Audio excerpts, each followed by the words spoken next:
Bom dia, queridos, a paz do Senhor. É tão bom louvar ao Senhor, é tão bom bendizer o santo nome dEle. E esse último louvor, lindo com uma letra maravilhosa, me faz lembrar o finzinho do Salmo que diz: certamente que a bondade e a misericórdia me seguirão todos os dias da minha vida, e habitarei aonde? Na casa do Senhor por longos dias. Glória a Deus. Nós vamos fazer algumas orações aqui. Eu pedi de oração pela Cida. Ela está internada na UTI, está com metástase. Ela é amiga, vizinha da tia Isilda, da minha tia que está aqui. Nós vamos orar por ela. A Janaína pede por libertação. Gilda está com depressão.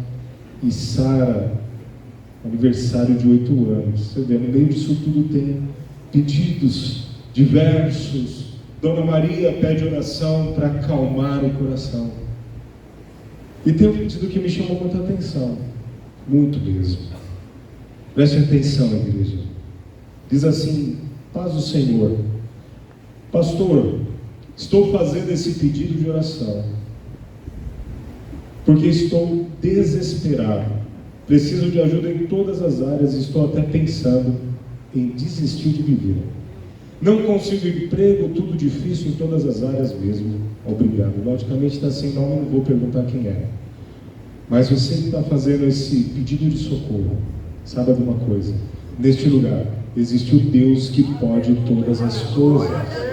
É o Deus que dá continuidade, que dá condições para nós voltarmos a sonhar e a esperar e a ter fé. Então nessa hora nós vamos orar. Você deve ter algum pedido também aí no teu coração. Eu peço oração pela família enlutada da nossa irmã Geralda, o Eduardo, Fernandinha e todos os parentes, porque na sexta-feira o Senhor recolheu nosso irmão de Jair, que é o esposo da nossa irmã Geralda. Nós estivemos ali no velório, juntamente com o pastor Nelson, a pastora Marli, na sexta-feira. E nós cremos que Deus conforta, que Deus consola e que Deus tem a hora certa para tudo. Se foi a hora certa de recolher, que Ele traga essa paz. E o Eduardo não tem dúvida que foi um momento de paz, apesar da saudade que fica. Nós vamos orar também por um amigo meu, me permita, Doc, que tem lutado firmemente aí, hein, Doc? Está firme.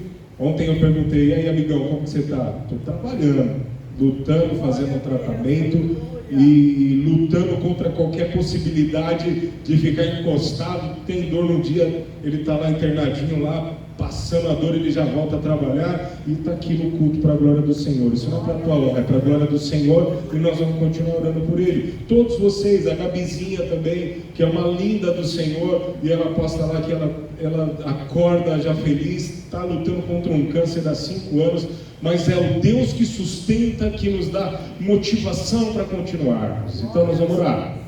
Você vai colocar aí também teu pedido agora. Vamos pedir ao Senhor que Ele traga a paz, que Ele traga o consolo. Você está vendo que eu estou com a voz afônica hoje. De noite a garganta estava muito ruim, e aí eu estou nessa situaçãozinha aqui, mas você faz de conta que a voz está boa e vamos indo. Se você está entendendo que é para a glória do Senhor, vamos, ore por mim também. Vamos orar agora. Feche os teus olhos, tudo em tua cabeça. Senhor, nesse momento a tua graça e o teu amor nos constrange. Nos constrange porque nós chegamos diante de Ti tão necessitados, muitas vezes desesperados, outras vezes alegres e felizes, como a Sarinha que pede pelo seu aniversário de 8 anos, para que a Tua graça esteja sobre ela, mas todos os outros pedidos, alguns complicados e alguns um pedido de socorro como esse que veio, de alguém que está pensando em desistir, mas nesta manhã nós oramos ao Deus do impossível. Nós pedimos àquele que traz a alegria, nós pedimos para aquele que tem todo o poder e que nos ama, e que traz a verdadeira alegria nos nossos corações. Então vem com o teu poder, vem com o teu Espírito, toca nessas vidas, nos pedidos que nós estamos pontuando aqui nesta manhã, que a nossa vida seja realmente agora visitada pelo teu próprio Espírito Santo. Que comece a acontecer os milagres no nosso meio, porque milagres vêm de um Deus que faz milagres. E em breve vamos contar esse testemunho. Eu oro pela Camila e o Rodrigo, que há 1 ano, Senhor, estavam ali sendo casados, e estão hoje aqui como presente para nós nessa manhã. Que a vida conjugal deles possa ser testemunho aonde quer que eles estejam, e que a Tua graça permaneça com essa comunidade. Assim nós oramos, crendo num Deus que responde e que se curva para ouvir o nosso clamor, e Te agradecemos, em nome de Jesus, amém, amém. Se você crê, diz amém. Amém. Glória a Deus. E nessa hora, antes da gente falar da palavra do Senhor, é com muita alegria que eu vou chamar aqui o Pedrinho com a família dele, que nós vamos apresentar esse menino, né? Vamos apresentar para a glória do Senhor. Eu quero que venha a família que está acompanhando aí, e o Vandão, que agora está nessa fase de papai, andando com o bebê conforto de lá para cá, a Gabi, que agora está aí segurando essa preciosidade, esse menininho tão bonitinho, para a glória do Senhor. Está aí, ó, família em peso, para a glória do Senhor. Nós estamos felizes, porque hoje vamos apresentar mais um, que é já membro desta igreja. Vamos aplaudir o Senhor por essa família. Glória a Deus. Glória a Deus. É uma alegria, família. Pode subir, vem, tranquilo. Deixa eu desligar aqui para não ficar vento nele. Depois a gente liga de novo. Está dormindo. Consegue dormir num sonzão desse? Vem para cá. Isso, vem para cá. Vem, família, vem cá. Todos vocês. É uma honra recebê-los. É uma honra tê-los aqui.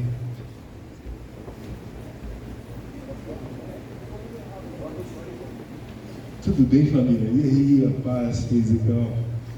Paz. Família, é uma honra tê-los aqui, recebê-los aqui, porque o ato que nós vamos praticar nesse momento é de consagração, de apresentação do Pedrinho, porque os pais, assim como foram criados no Evangelho, estão hoje fazendo o que Jesus nos ordenou através de um testemunho da sua própria vida. Ele foi apresentado, e nós vamos agora apresentá-lo, para que toda sorte de bênção, para que tudo aquilo que seja abençoador para a saúde dele, desenvolvimento dele, venha sobre essa criança. O que os parentes, amigos, os tios, avós devem fazer é sempre lembrar que existe um caminho que a criança nunca vai esquecer, se nós a ensinarmos nesse caminho, que é o que vocês estão fazendo. Esse menino já vem na igreja desde o ventre, já conhece o ambiente desde o ventre.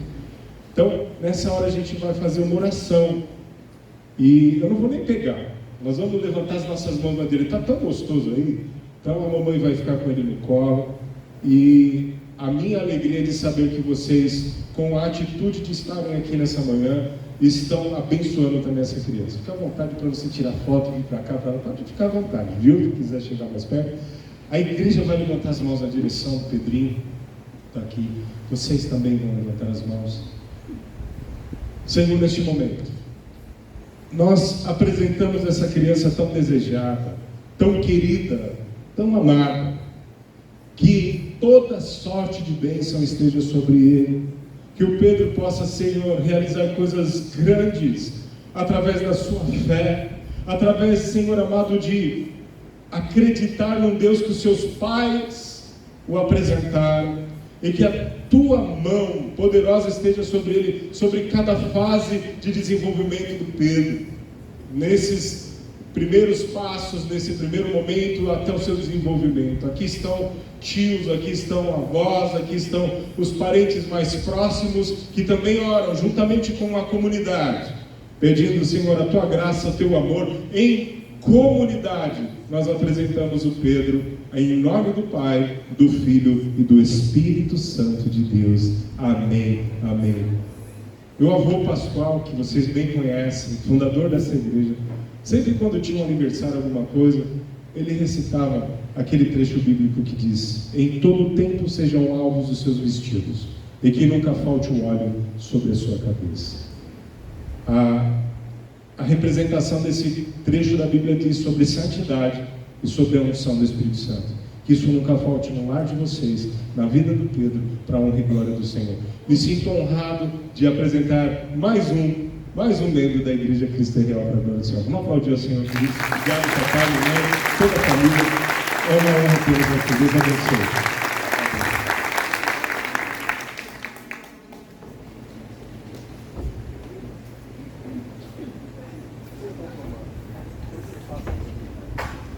Glória a Deus. Abra a tua Bíblia.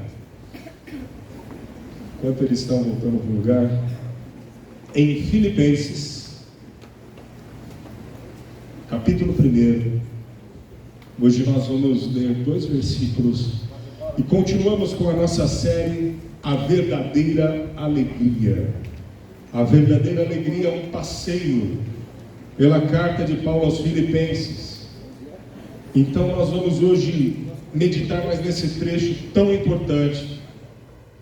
E você abre aí, eu vou ler na versão NVI, Filipenses 1, 27 e 28. Diz assim: não importa o que aconteça, exerçam a sua cidadania de maneira digna do Evangelho de Cristo, para que assim, quer eu vá e os veja, quer apenas ouça a respeito em minha ausência, fique eu sabendo que vocês permanecem firmes num só espírito, lutando unânimes pela fé evangélica, sem de forma alguma deixar-se intimidar por aqueles que se opõem a vocês. Para eles, isso é sinal de destruição, mas para vocês de salvação. E isso da parte de Deus. Até aqui. Essa é a palavra do Senhor. Vamos fazer mais uma oração? Senhor, o que nós precisamos é que o Teu Espírito Santo nos conduza nessa Tua palavra, que já foi realmente inspirada, iluminada. Ela foi escrita por Paulo no momento de prisão para irmãos lá de Filipos. Mas agora essa leitura traz essa palavra até nós. E nós queremos que esse alimento seja poderoso no meio desta comunidade.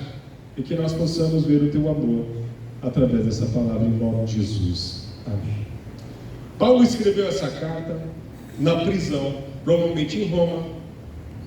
Mas ele estava escrevendo esse trecho para os irmãos lá de Filipos, porque ele queria alertá-los de que existiam ladrões, que queriam roubar a alegria desses irmãos.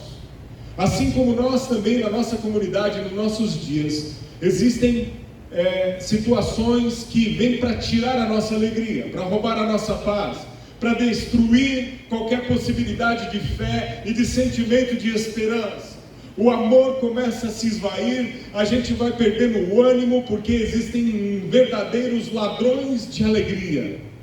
Mas essa carta, ela vem recheada com um antídoto, ela vem recheada com uma direção para que aqueles irmãos, e hoje diretamente a nós, que nós não percamos a alegria, a verdadeira alegria. Então agora ele começa nesses 2 trechos falar de uma alegria que vem da comunidade, de uma alegria que vem de estarmos juntos, unânimes. Então é isso que a gente tem que entender no contexto do que a gente vai falar hoje. Porque eu quero sair esperançoso desse lugar, não porque nós tivemos uma catarse para falar, vai ficar tudo bem, vai ficar tudo bem, vai ficar tudo bem, repita 3 vezes, vai ficar tudo bem, vai ficar tudo bem. Isso não leva a nada. Eu quero ouvir uma palavra que vem do céu, e que conta, e vai lá e exerce o seu papel no nosso coração, ao ponto de sairmos aqui hoje, contra tudo e contra todos os adversários, mas crendo no Deus que é poderoso e que é por nós. Então ele está escrevendo para uma igreja, como outras igrejas que ele também escrevia, para a igreja de Coríntios, para a igreja dos Gálatas, e agora ele está escrevendo para a igreja lá de Filipos. As igrejas registradas na Bíblia, assim como a nossa, elas tinham muitas qualidades, tinha muita coisa efervescente e boa acontecendo, mas também possuíam fragilidades, como a nossa comunidade tem. Qualquer igreja tem suas fragilidades, tem suas necessidades, porque são compostas de pessoas como eu e você, que não somos perfeitos. Então Paulo está dando uma instrução, gente, para viver junto não é fácil não, mas tem um jeito de ser alegre e feliz de verdade. E então ele vai fazendo isso. Naquela igreja, para quem ele estava escrevendo, olha só, porque Paulo sempre era reativo. Ele escrevia porque ele ouvia o que era a necessidade daquela igreja e escrevia uma instrução teológica ou uma direção prática para a vida. Vou dar só um exemplo aqui. Ele escreve, não precisa ler, aí na sua Bíblia, preste atenção. Filipenses 2,3 diz: nada façam por ambição egoísta ou por vaidade, mas humildemente considerem os outros superiores a si mesmos. O que é isso aqui? Ele está vacinando esses nossos irmãos aí de Filipos contra o partidarismo, a autoglorificação das pessoas. Isso está em nós. Se não chegar alguém e falar, baixa a bola aí, a gente começa a achar que é alguma coisa, começa a achar que é melhor que os outros, e para viver em comunidade não é fácil. Então ele vai falando, isso é um ladrão de alegria. Outro exemplo aqui, Filipenses 2,4. Cada um cuide não somente dos seus interesses, mas também dos interesses dos outros. O que é isso? Ele está dando um caminho para a gente fugir do egoísmo. Então, uma igreja boa, que tinha suas qualidades, mas tinha também gente que era mais egoísta, gente que era mais autoglorificado, e murmurações e contendas. Ele fala assim, no 2,14: façam tudo sem queixas nem discussões. Isso não existe na igreja do Brasil, só na igreja da França, que tem gente que quando no meio do ministério vai fazer alguma coisa, tem umas queixinhas e tem lá umas discussõezinhas, porque ele quer fazer do jeito dele. Ele está lidando com gente como a gente lida com gente como nós. Então, queridos, a igreja bíblica não é uma igreja maravilhosa, espetacular, cheia somente de qualidades. A igreja que é bíblica, como a nossa igreja tenta ser, ela também tem suas fragilidades no meio da comunidade. E para viver alegre de verdade, ter essa verdadeira alegria, nós precisamos entender como funciona perante a palavra viver nessa comunidade.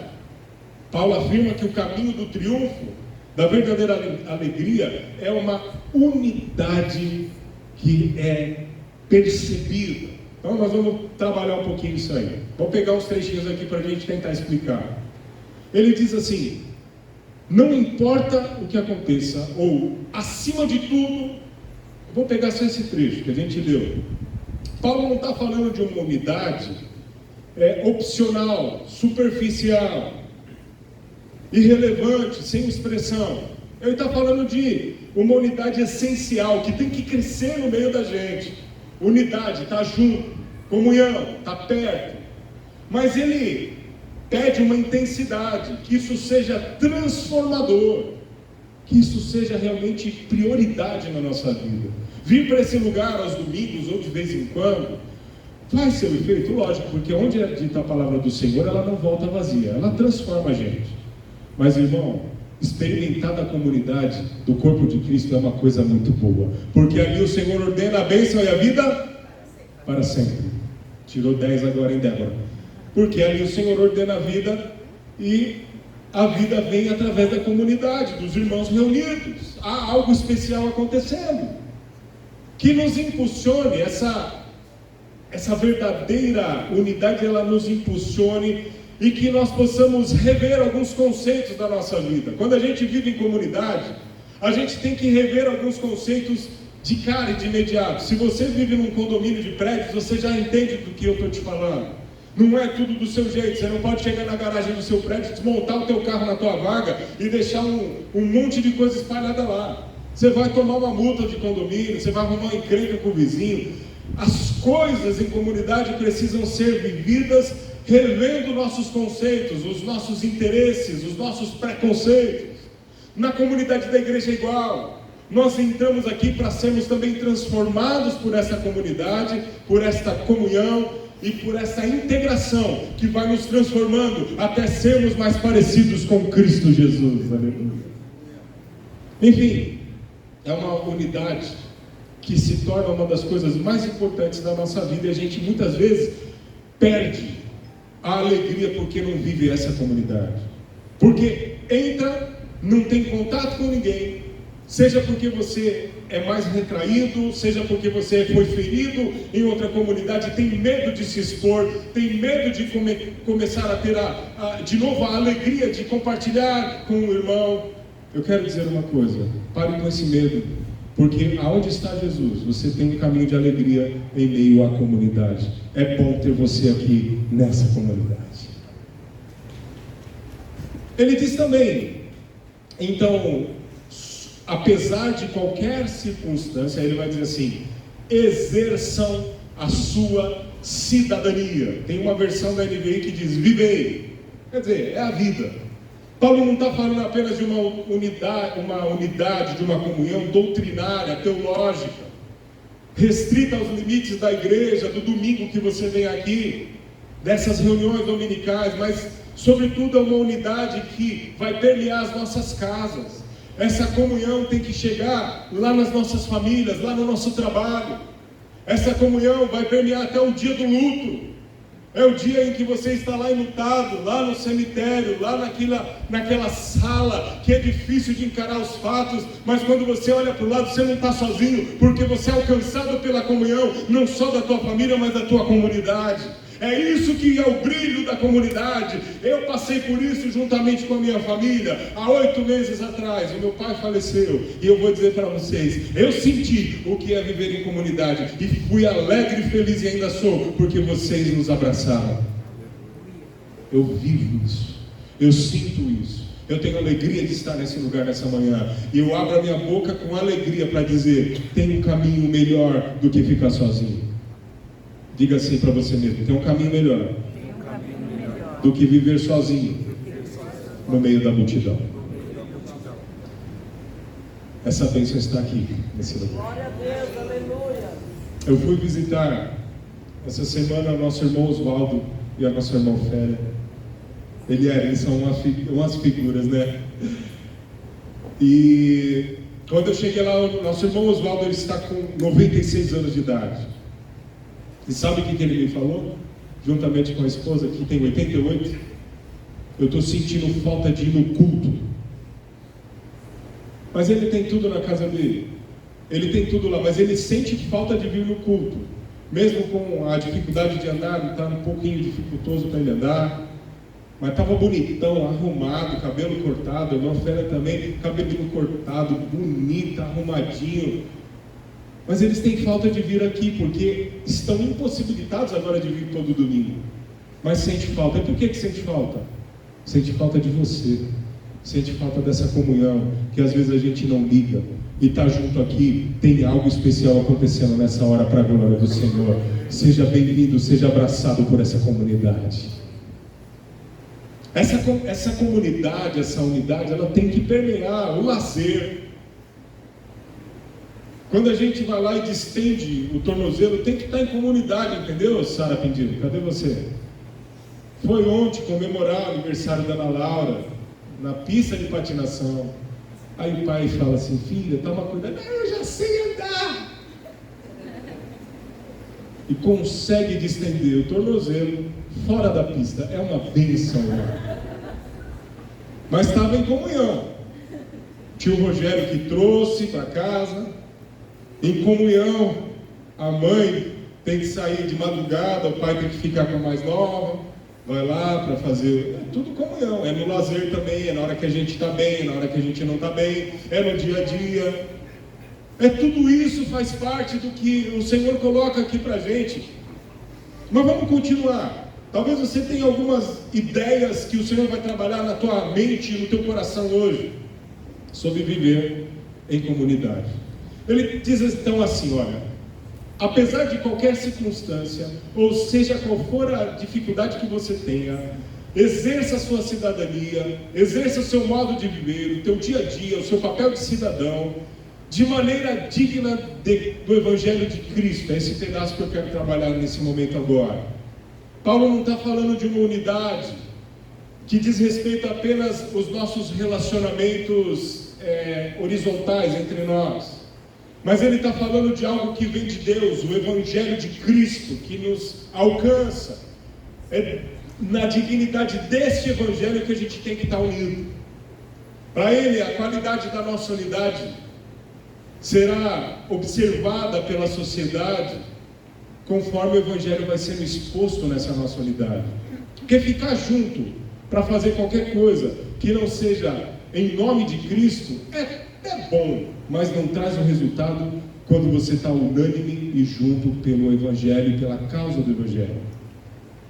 Nossos relacionamentos, se eles forem dignos do Evangelho, ou seja, se eles forem coerentes com o Evangelho, eles vão ter um efeito, eles vão ter um poder de dar credibilidade àquilo que nós acreditamos.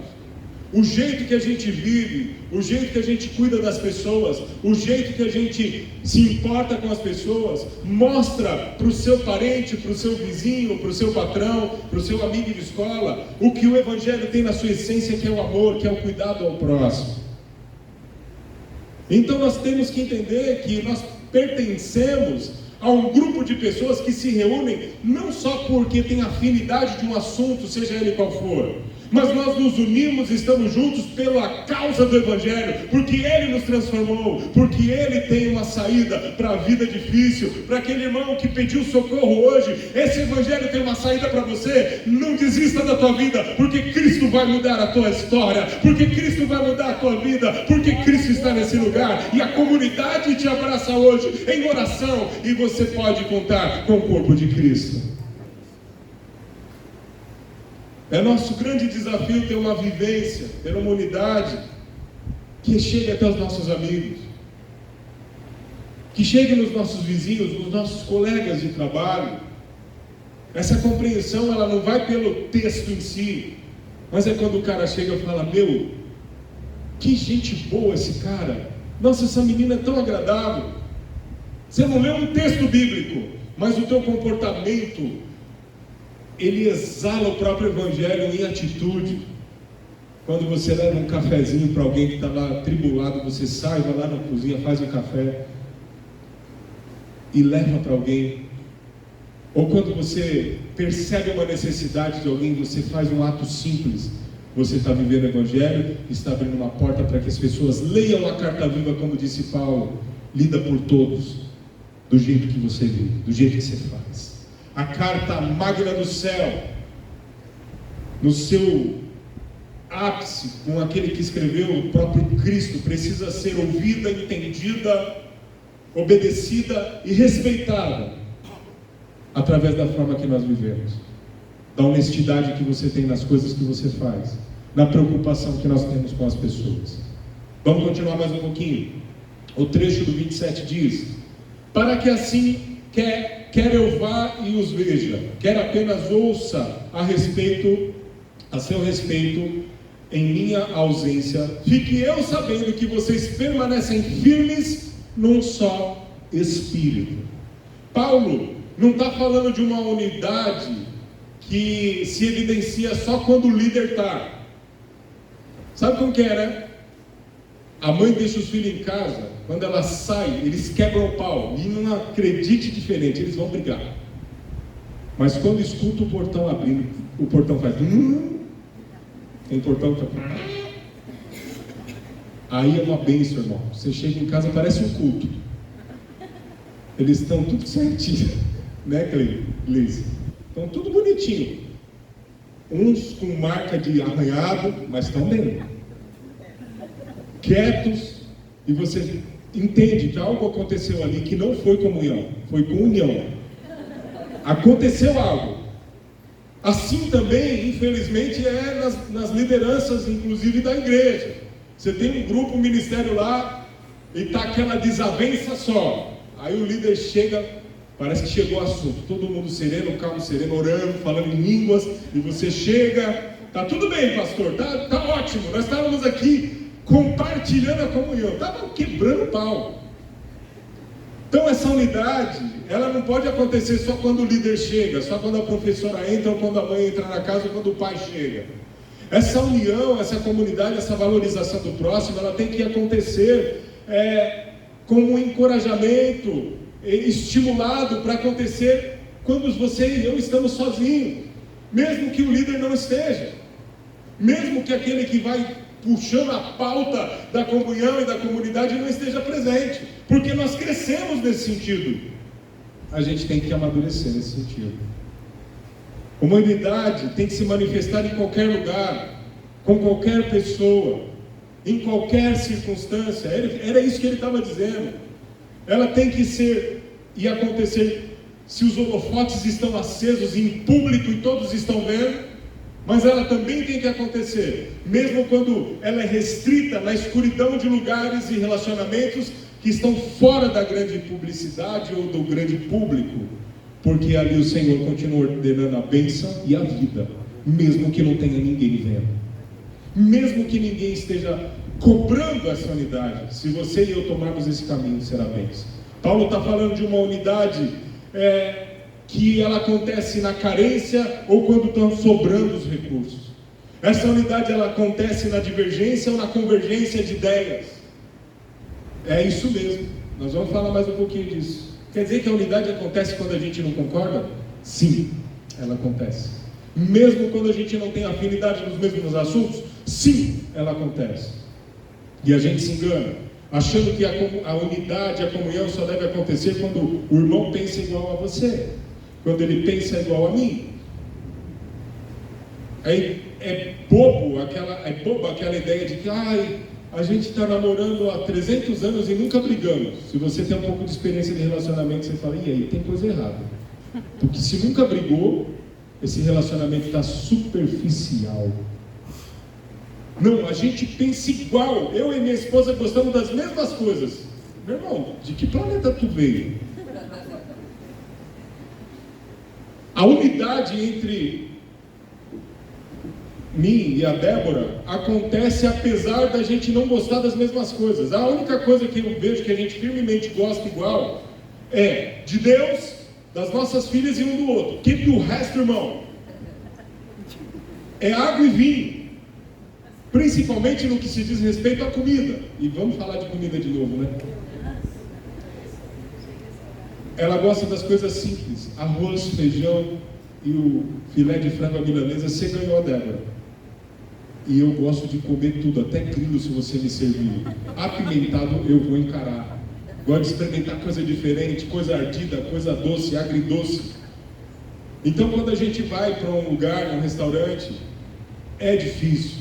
Mas aí a gente tenta ser unânime. Quando a gente namorava, a gente ia para um lugar comer e voltava sempre, porque aí a gente brigava. Eu queria meter logo na mesa uma lasanha e ela ficava olhando feio para a lasanha, não queria, e eu ficava irritado com aquilo. Mas hoje nós estamos aqui, há 25 anos casados, mais 4 de namoro, para a glória do Senhor. E unanimidade não é que a gente tenha afinidade pelas mesmas coisas, mas é porque decidimos ser um em Cristo Jesus. Assim vai funcionar com a igreja, assim vai funcionar entre nós. É disso que a gente está tratando hoje. Olha que da hora isso aqui. É disso que a gente vai falar. Essa unidade que traz bênção, ela é uma unidade que luta, é lutadora. Diga assim, é lutadora. É lutadora. Que é isso aí que ele fala? Ele diz assim no trecho: lutando unânimes pela fé evangélica, sem de forma alguma deixar-se intimidar por aqueles que se opõem a vocês. Esse é outro trecho. Paulo não está falando de uma unidade de aparência superficial, como a gente já tocou aqui, baseada em tradições, costumes, mas uma unidade que vem de dentro da alma, que nos agrega a partir do coração e nos torna um, porque nós decidimos, apesar das nossas diferenças, andarmos como unânimes, como um. Unanimidade quer dizer uma forma só de pensar, uma direção só que nós tomamos, uma só alma. Também não é uma unidade automática, que é experimentada sem nenhum tipo de atrito. Aqui é o ponto dificultoso do que é viver em comunidade. Não é que não vai ter atrito viver em comunhão, não é que não vai ter diferença, vai ter lágrima, vai ter crise, vai ter esforço, vai ter que ter garra para manter isso. Ela é conquistada, essa unidade, ela é conquistada com muita luta. Paulo está deixando claro, gente, tem que lutar todos os dias para a gente ficar junto em Cristo Jesus. Tem que lutar. Só eu e a Débora investimos no nosso casamento todos os dias. A gente luta para ele ficar sempre bom, sempre da hora. Se você não lutar por ele, ele vai ficando chato. você vai desanimando. Assim é na amizade. Você não liga nunca para o teu amigo, você não faz nunca faz algo, as coisas vão se esfriando. Assim é nessa comunidade. Romanos 15:7 diz, não precisa abrir não: portanto, aceitem-se uns aos outros, da mesma forma como Cristo os aceitou, a fim de que vocês glorifiquem a Deus. Deus mesmo nos ensinou como que a gente se une uns aos outros. Ele mesmo é interessado, Ele veio ao nosso encontro através de Cristo e nos uniu. Ele tem a fórmula, porque Ele sabe que é bom. Naldo, não dá para viver sozinho, brother. Tem que ter os irmãos, tem que ter a comunidade. Não dá para ter uma fé no cabeça que é Cristo e não crer que o seu corpo também tem que andar junto. E aí vai uma palavra para os desigrejados: é importante a comunidade. Não dá para algumas coisas que estão colocadas na palavra de Deus e do Senhor, a gente viver, eu e Deus, a gente se vira, Ele ora, eu oro, Ele ouve, e a gente vai se virando. Eu não preciso da igreja. Eu quero transformar essa ideia hoje. Aqui, Paulo está dizendo, dando uma indicação: vivam unânimes. Com quem que você vai viver unânime? Só você, sozinho? Comunidade. Você sozinho não é igreja. Esse papo está fora. Nós aprendemos isso aqui com o David Bello.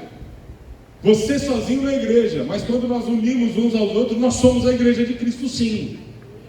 E isso é importante a gente entender. A partir daí, as pessoas que Deus colocou numa vida de comunhão, quando elas entendem isso, elas começam a entender o significado de ter irmãos, como que funciona ter irmão. Paulo, nessa carta, ele está denominando a comunidade de fé, a igreja de Filipos, como meus irmãos. Ele diz assim, Filipenses 1,14: e a maioria dos irmãos, está vendo? Irmãos motivados no Senhor pela minha prisão, estão anunciando a palavra com maior determinação e destemor. Eu sou irmão de uma outra pessoa através daquilo que Cristo fez em mim e para mim. Assim como a outra pessoa tornou-se meu irmão através do que Cristo fez nela e por ela. O que eu quero dizer com isso? As pessoas que estão na igreja, na comunidade, elas não são aquela pessoa honesta, ansiosa por fraternidade em si mesma. Ela já nasceu assim: nossa, como a pessoa é tão boa que ela fica onde? Lá na igreja, lá na Cristo é Real. Quando nasceu bonzinho, já vai lá para Cristo é Real. Nada disso, irmão. O irmão que está sentado do teu lado, a irmã e eu que estou aqui, e nós que estamos aqui, todos só podemos estar em comunhão porque Cristo fez algo em nós e nos mudou a forma de pensar para que nós possamos viver em comunhão com o outro. Porque bonzinho ninguém era, porque bonzinho ninguém é, porque todos pecamos e destituídos e caímos da graça do Senhor, mas pelo que Ele fez na cruz, nós podemos andar juntos e somos fortes. A nossa comunhão não pode ser baseada naquilo que a pessoa é em si mesma, mas na sua espiritualidade e piedade que vem daquilo que Deus fez nela e fez em mim. É decisivo e primordial para a nossa comunhão entender que é a partir de Cristo que a gente vive junto, porque se não for Cristo, a gente entra em crise. Sem Cristo, a gente entra em crise. Paulo aborda na carta diversas coisas que têm o poder de tirar a nossa alegria, e hoje, nesta série, nós estamos declarando a verdadeira alegria. Ele vai identificar várias coisas que precisam ser vencidas, e uma delas é isso que ele está falando, a expectativa frustrada. No caso da expectativa que a gente cria da comunhão perfeita, numa comunidade, acaba sendo a porta de entrada para a nossa frustração. Querido, você já percebeu? Alguém aqui joga futebol de campo? Olha lá o Zico. Futebol de salão. Tem alguns irmãos aí. É perfeita a comunhão lá? Nunca sai nem um quebra-pau, né? Qualquer grupo que você faça parte, que não seja igreja, você vai sem a expectativa de perfeição. Mas quando se trata de comunidade de igreja, as pessoas entram aqui achando que aqui tem que ser perfeito. E eu sou assim, você é assim. É porque a igreja lá tem que ser zerado. Lá o irmão é bênção, ele não tem que ser transformado. Eu também. A partir do momento que eu faço parte dessa comunidade, ela já tem um problema de relacionamento, porque eu tenho que ser transformado todos os dias. Porque tem dia que eu acordo com essa careca virada do avesso, e é só Deus e a Débora para me aguentar. Tem dia que é só Deus. Então eu quero ler para você algo que é uma pérola de um pastor que eu sempre dou referência dele aqui, que é Dietrich Bonhoeffer, um pastor alemão preso pelo Hitler, e esse cara escreveu o seguinte, abre aspas para ele: somente a comunhão que passa pela grande decepção com os seus maus e desagradáveis aspectos começa a ser o que ela deveria ser diante de Deus. Quanto mais cedo a pessoa e a comunidade passarem por esta decepção, tanto melhor para ambas. A pessoa que ama mais o seu sonho ideal de uma comunidade cristã ou de uma comunhão cristã do que a própria comunhão cristã, destruirá qualquer comunhão, mesmo que a pessoa seja séria, honesta, verdadeira e um verdadeiro cristão. Quem idealiza uma imagem de comunhão exige de Deus, das outras pessoas e de si mesmo que ela se torne realidade. Essa pessoa entra na comunhão colocando exigências, estabelece uma lei, é uma lei própria, e a partir dela julga os irmãos e até mesmo Deus. Comporta-se com rigidez, com acusação vívida para todos os demais do ciclo de relacionamento. E isso gera tristeza a todos os envolvidos. Porque a gente entra com o ideal na cabeça de que na igreja tem que ser assim. Comunhão tem que ser assim, e aí a gente se frustra. Mas Paulo está dizendo, lute para que isso aconteça. E lutar é relevar, é ter um irmão num grau excelente, é entender que ele também está sendo transformado no processo, assim como você. Não tem bom. Se tiver bom, não é o lugar de estar aqui, porque esse lugar aqui é para pessoas que estão sendo transformadas todos os dias que entram nesse lugar e se submetem a essa palavra e são confrontadas com ela e veem o seu pecado e dizem a Deus: Senhor, tem misericórdia de mim, pobre pecador. Mas quando a gente entra aqui achando que esse lugar tem que ser perfeito na comunhão e na união, a gente começa a ser um julgador. Está errado ali, hein? E esse irmão aí fez isso, hein? E aquele fez aquilo, hein? E não sei o que lá. Vira o chatão, vira a chatona, perde a comunhão, deixa de viver a bênção do Senhor. É melhor você entrar aqui e falar: bom, eu sou o primeiro que está errado aqui, o Senhor está me transformando, mas esse irmão já tem coisas boas que está acontecendo com ele. Vou andar com esse cara aí, vou andar com essa irmã aí, vou ligar para ele, vou fazer comunhão com ele. Aí a gente começa a crescer, porque a tua expectativa não está no ideal, a sua expectativa está na realidade. O Senhor não anda e não se move através de farsas, Ele se move através do que é verdade e real. Cristo é real. A verdadeira alegria vem quando nós entendemos que não entramos na comunhão com irmãos colocando exigências, mas nós entramos com gratidão, porque Deus já colocou o único fundamento da nossa comunhão. Deus já colocou em comunhão uns com os outros através de Jesus Cristo. Ele já fez. Entre nesse lugar sem exigir muito, mas entre sentindo os efeitos da comunhão daquele transformado, daquela transformada, e todos sendo transformados. Seja longânimo, seja pacífico. Não seja fofoqueira, não seja fofoqueiro, não seja o isqueirinho de Satanás. Você viu o que ele falou? Ih, olha lá, está falando de você lá. Vamos estar conversando outra coisa, porque você não entendeu a bênção que é viver em comunhão. Você está perdendo tempo. Paulo fala dessa luta com um foco central, é a fé. A fé nos agrega a despeito das nossas diferenças. Nós temos que lutar para essa comunhão. Tem uma frase muito legal que diz o seguinte, abre aspas, eu não sei quem foi que escreveu, então fica aqui a frase: um quebra-cabeças não é montado com peças iguais, assim somos diferentes uns dos outros e ao mesmo tempo formadores de uma imagem completa através da união de um com o outro. Peças diferentes. Você já montou o quebra-cabeça? As peças são todas diferentes, mas elas vão se encaixando, apesar das suas diferenças, e quando você olha, tem uma imagem estampada naquele lugar.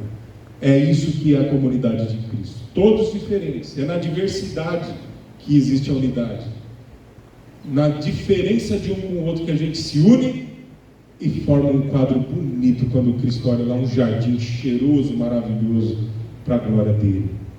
A fé confere ousadia no enfrentamento dos adversários, é o que ele vai falar no texto, já indo para o final aqui, no versículo 28. Sem de forma alguma deixar-se intimidar por aqueles que se opõem a vocês. Quando nós estamos divididos, os nossos opositores começam a nos intimidar. Existem na natureza vários tipos de animais que se unem para juntos intimidarem os seus adversários. Tem peixinhos pequenininhos assim, ó, que eles no mar se unem e eles fazem formatos que espantam o tubarão. Por quê? Eles são desse tamanho, mas eles são milhares, todos juntos, nadando junto. Quando o tubarão olha, pensa que é um negócio só. Nós perdemos essa capacidade. Quando é que nós perdemos isso? Quando a gente fica sozinho, quando a gente não luta mais junto, ficamos, a Deus dará. Mateus 12, 25 diz: Jesus, conhecendo os seus pensamentos, disse-lhes: todo reino dividido contra si mesmo será arruinado, e toda cidade ou casa dividida contra si mesmo não subsistirá. Assim a comunidade. A gente tem mais em comum do que diferença, e é nessa graça que a gente tem que viver. Paulo os chama e nos chama também para perceber que todos somos companheiros de guerra. Nós temos um inimigo em comum, e é uma guerra em comum, e nós temos que ter as mentes unidas, nós temos que ter um acordo santo para vencer as situações da nossa vida. Para terminar, quando nós estamos unidos em fé, temos esperança em qualquer situação. Eu tenho ouvido muitas pessoas desesperançadas nesses dias.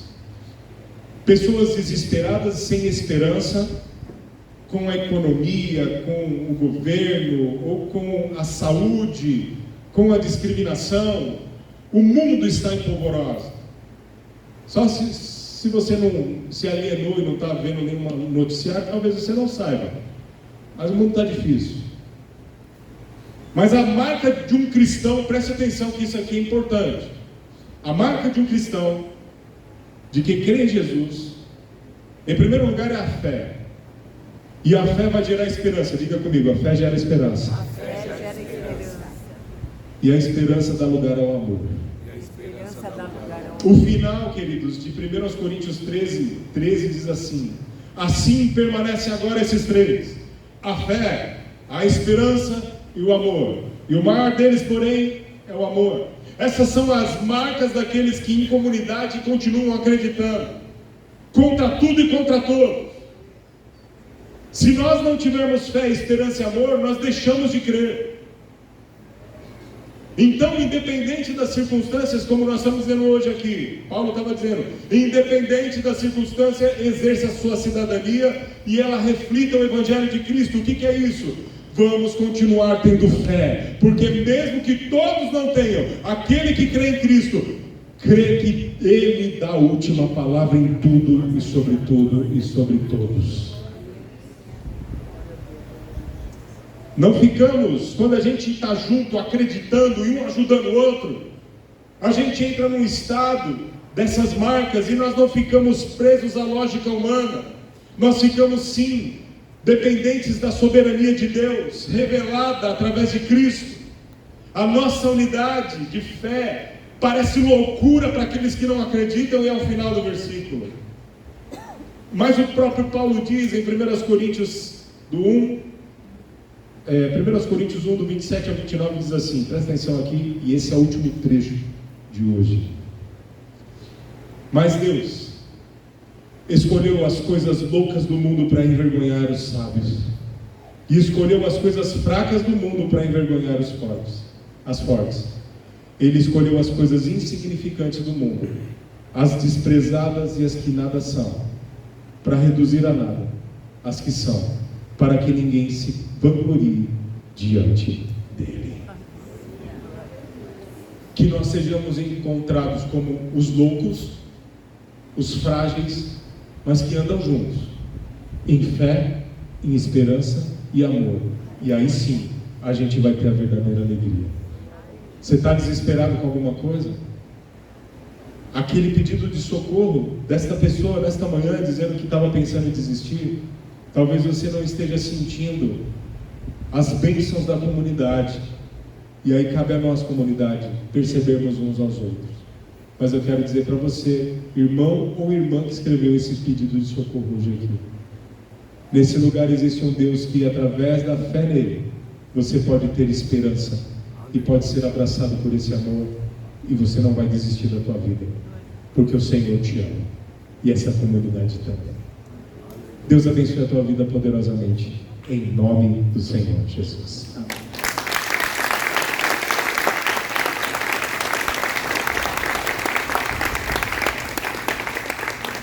Quero fazer uma oração.